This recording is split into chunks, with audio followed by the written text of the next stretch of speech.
Halo, selamat jumpa kembali dengan saya di channel RPL Grafika. Pada kesempatan kali ini kita akan membahas materi baru yaitu tentang input dengan scanner. Oke, seperti yang kita tahu bahwa kita sudah sering menggunakan output ya. Di pemrograman, di seluruh bahasa pemrograman itu selalu memiliki 3 buah bagian, yaitu input, proses, dan output. Untuk kemarin kita sudah sering menggunakan output, yaitu berupa print dan println untuk mengoutputkan data sebuah variabel di dalam konsol. Tetapi kita belum menggunakan kelas input, yaitu berupa scanner dan buffer reader yang sudah disediakan oleh Java pada saat kita pengen mengisikan sebuah variabel sesuai dengan keinginan kita. Misalnya kita membuat sebuah variabel nilai, kan kemarin kita hanya memberikan nilainya saja, misalnya nilainya secara default misalnya 50, 70, 6 atau sebagainya. Nah, itu input belum kita gunakan. Nah, dengan menggunakan kelas scanner dan buffer reader kita bisa menggunakan input sesuai dengan keinginan kita. Oke, semoga dipahami ya. Jadi untuk kelas scanner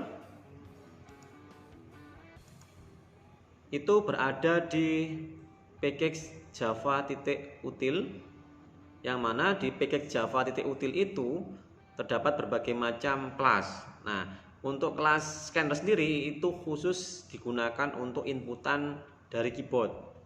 Jadi kita gunakan kata kunci import pada saat kita menggunakan package tersebut, kita tulis di atas sendiri, nanti di atasnya project kita ketikkan import spasi java.util.scanner.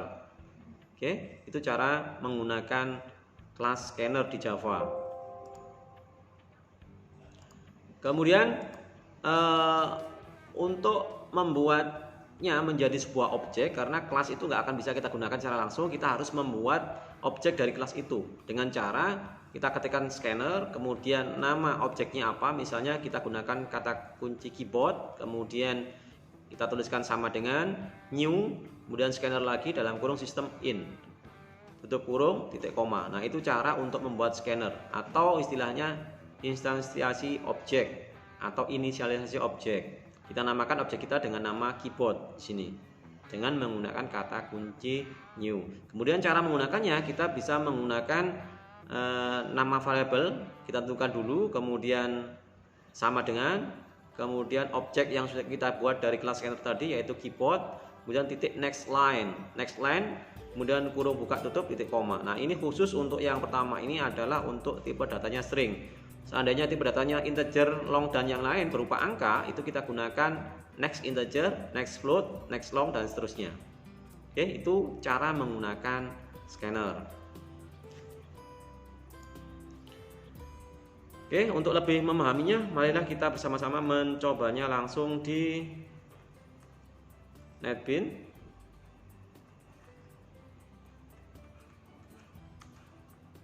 Oke, kita buat satu buah kelas lagi, namanya kelas scanner gitu ya, c titik input scanner gitu ya, misalnya.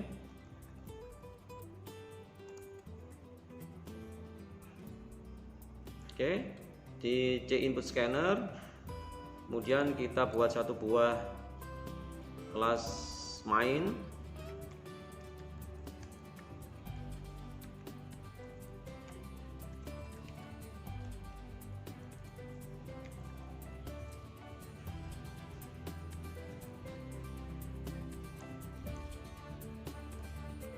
Oke, seperti yang kita sudah pahami tadi bahwa pada saat kita menggunakan kelas scanner, maka kita harus mengimportnya dengan menggunakan kata kunci import, kemudian import, kemudian java.util.scanner, koma. Scanner ya.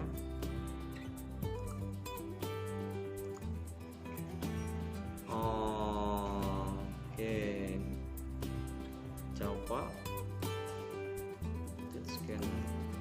maaf, ini harusnya berada di bawahnya pgex. Oke, ini ya, jadi letaknya berada di bawahnya pgex, di antara pgex dan nama kelasnya. Oke, kemudian cara membuat instansiasi dari kelas scanner, kita gunakan kata kunci scanner, kemudian nama objeknya tadi keyboard misalnya, kemudian kata kunci new spasi scanner, kemudian kurung buka tutup titik koma, dalamnya ada sistem titik in ya.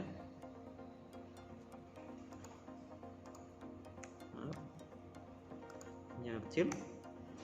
Oke, ini cara instansiasi objek atau kita membuat objek dari kelas scanner. Kemudian cara menggunakannya, misalnya kita ingin menampilkan data dari seorang siswa, misalnya kita membuat satu buah variabel namanya mungkin nama gitu ya, nama, kemudian kelas, kemudian alamat dengan tipe data string sama, kemudian ada tipe data integer untuk menampung umur, dan telepon misalnya, bisa nggak? Telepon atau HP, nomor HP gitu aja ya. Oke. Nah, selama ini kan kita langsung mengisinya, misalnya kita ada variabel umur, kita isikan 25 misalnya. Nah, itu seperti itu biasanya yang kita lakukan. Nah, ini inputannya angka 25 itu kita bisa inputkannya dengan menggunakan keyboard pada saat program dijalankan. Nah, caranya oke, kita tampilkan dulu, inputkan nama. Oke, seperti ini. Kemudian cara menangkapnya adalah nama sama dengan keyboard titik next line dalam kurung titik koma.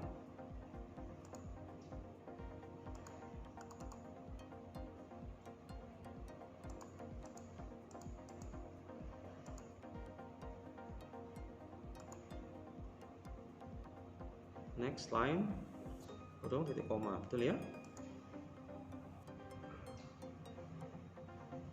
Next line. Oke, maaf, ini harusnya besar. Oke ya, ini untuk menampung variabel dengan tipe datanya adalah string. Oke, nama, kelas, dan alamat sama, kita tinggal merubahnya. Ini nama, kemudian kelas, kemudian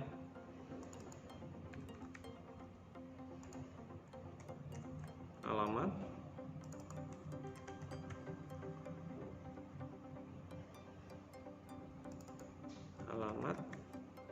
kemudian untuk umur kita gunakan next integer. Oke, umur. Demikian juga untuk telepon atau HP, nomor HP. Oke, HP. Oke, kalau sudah, kita buat outputannya.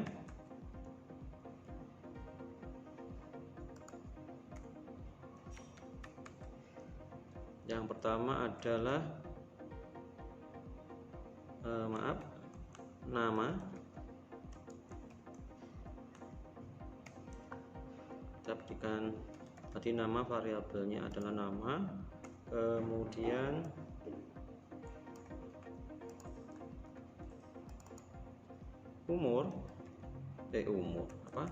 alamat, nama kelas alamat, kemudian alamat, oke. Kemudian baru yang berikutnya adalah umur, bawahnya lagi HP. Oke, kita coba jalankan. Apakah bisa inputannya dari keyboard kita? Oke, di sini muncul tulisan input nama. Misalnya namanya adalah Rudi Waluya, ya. Dan tekan enter, inputkan kelas 10 RPLA. Oke, kemudian alamat Jalan Kaliurang nomor 45 Malang misalnya. Kemudian inputkan umurnya adalah 16 tahun. Kemudian HP-nya 081 sekian gitu ya. Oke, dan kita tekan enter. Nah, ini kenapa kok? Oke, karena ini untuk nomor HP tipe data integer tidak bisa menampung panjang data sebanyak ini. Jadi kita bisa menggunakan HP dengan tipe data yang lainnya, misalnya long. Oke, kita coba lagi ya, kita jalankan. Oke, mohon maaf ini karena supaya nggak ke bawah, kita stop dulu. Kita gunakan bukan print len tapi print saja.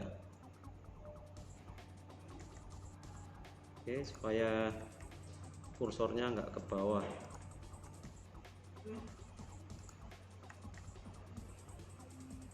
Oke, baru yang ini seperti ini. Oke, kita coba jalankan. Sebutkan nama Rudi Waluya, kemudian kelasnya 10 RPLA misalnya, kemudian alamatnya Jalan apa tadi, Kaliurang nomor 45 Malang. Oke, inputkan umur misalnya 16 tadi, kemudian nomor HP-nya 08123456 misalnya. Oke, nah ini ya. Oke, seperti itu hasilnya. Oke, kurang lebih cara menggunakan scanner adalah seperti itu. Semoga dapat dipahami. Sekian untuk video kali ini. Selamat mencoba dan terus semangat belajar.